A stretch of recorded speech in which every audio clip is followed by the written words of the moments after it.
আপনারা দেখছেন জবর খবর, বাংলার স্পন্দন। এসইউসিআই কমিউনিস্ট দলের দক্ষিণ 24 পরগনা জেলা কমিটির উদ্যোগে এই সাংবাদিক সম্মেলন। আপনারা যারা উপস্থিত হয়েছেন তাদের সবাইকে আমাদের দলের তরফ থেকে আন্তরিক অভিনন্দন। আমাদের এই প্রেস কনফারেন্স আজকে প্রথমে অ্যাড্রেস করবেন আমাদের দলের রাজ্য সম্পাদক মণ্ডলীর সদস্য এবং প্রাক্তন সাংসদ ডক্টর তরুণ মণ্ডল।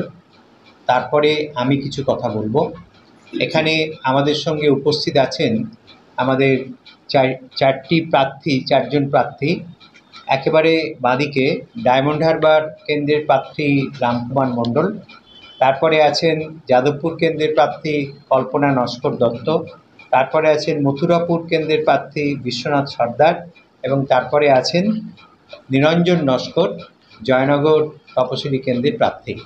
চারজন প্রার্থী দক্ষিণ 24 পরগনা জেলার, তারা উপস্থিত আছেন। তাদেরকে নিয়ে আমরা সাংবাদিক সম্মেলন করছি। আমাদের সঙ্গে উপস্থিত আছেন 3টি সাংগঠনিক জেলার সম্পাদক, 4টি সাংগঠনিক জেলার সম্পাদক, বারুইপুর জেলার নন্দকুণ্ডু, ডায়মন্ড হারবার জেলার মাদার আলী নস্কর, কাকদ্বীপ জেলার সুজিত পাত্র আর ক্যানিং জেলার বাদল সর্দার।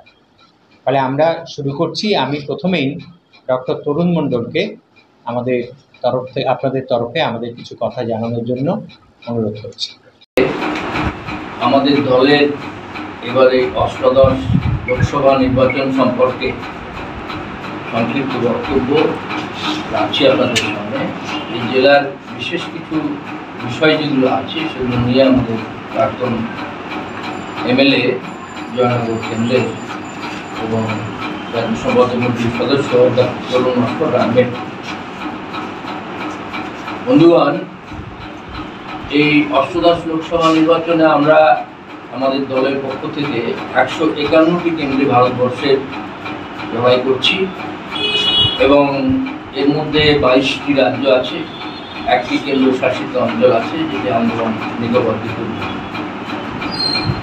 আপনারা অবগত আছেন যে এই নির্বাচন উপলক্ষে কোটি কোটি টাকা যেমন সরকারের পক্ষ থেকে খরচ হয়, তেমনি বড় হিস্সেদার যারা এই ভোটে জিতবে বলে লড়াই করছে তারাও ভুরি ভুরি টাকা এখানে খরচ করে।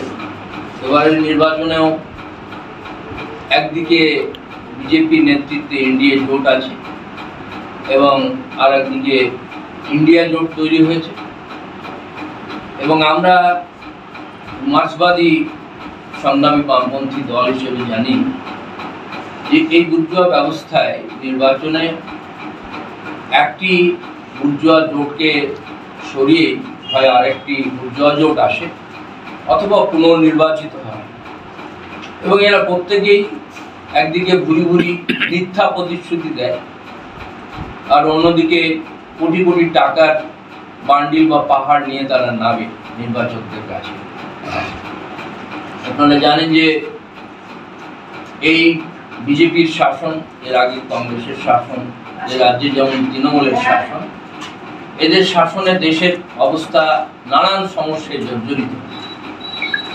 মোদি গ্যারান্টির নাম করে যে সমস্ত কথা দেশের মানুষকে আগে নির্বাচনে বলা হয়েছিল এবং বিভিন্ন সময় কেন্দ্রের সরকার থেকে বলেছে 2 কোটি চাকরি বছরে দেবে, 15 লক্ষ টাকা করে কালো টাকা উদ্ধার করে আমাদের প্রত্যেক জনগণের ব্যাংকে ঢুকিয়ে দেবে, যেমন কৃষকদের রোজগার বিশেষ করে দ্বিগুণ হবে ইত্যাদি, যেগুলোকে তারা প্রশ্নের মুখে বলেছে, এগুলো নির্বাচনের আগে বলতে হয় এবং জুমলা।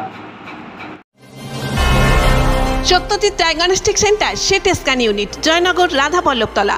অত্যাধুনিক G32 স্লাইস মেশিনে সিটি স্ক্যান, সিটি এনজিও এবং 3D সুবিধা পেতে আপনাকে আর কলকাতায় দৌড়াতে হবে না।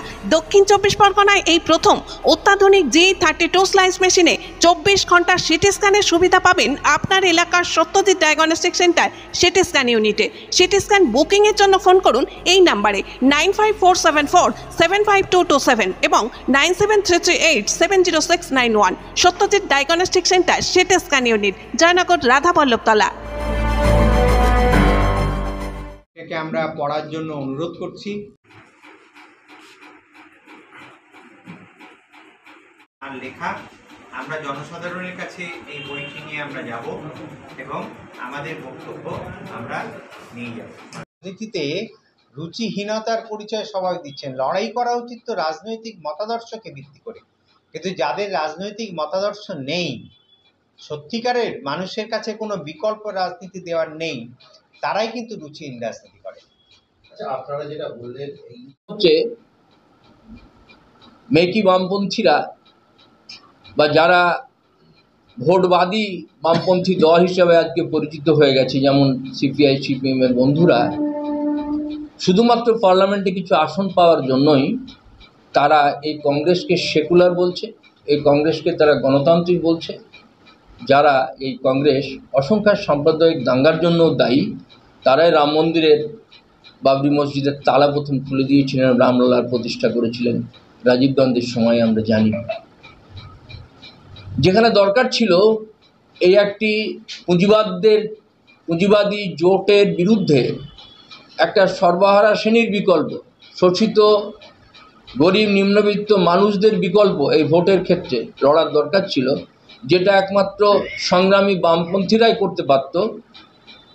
দুঃখের বিষয় আমরা বলতে বাধ্য হচ্ছি যে সর্বভারতীয় ক্ষেত্রে সিপিআই সিপিএম এই বামফ্রন্টের সঙ্গে, এবং তার সঙ্গে ছিল সিপিআইএম এর লিবারেশন, আমাদের ছ পার্টির যে জোট ছিল, শুধুমাত্র ইন্ডিয়া জোটে যাওয়ার জন্য আমাদের সঙ্গে এসোসিয়েট কমিউনিস্টের সঙ্গে কোনো রকম আলোচনা না করে, কোনো রকম কথাবার্তা না বলে তারা চলে গেছেন ইন্ডিয়া জোটে শুধুমাত্র কিছু আসন লাভের আশায়।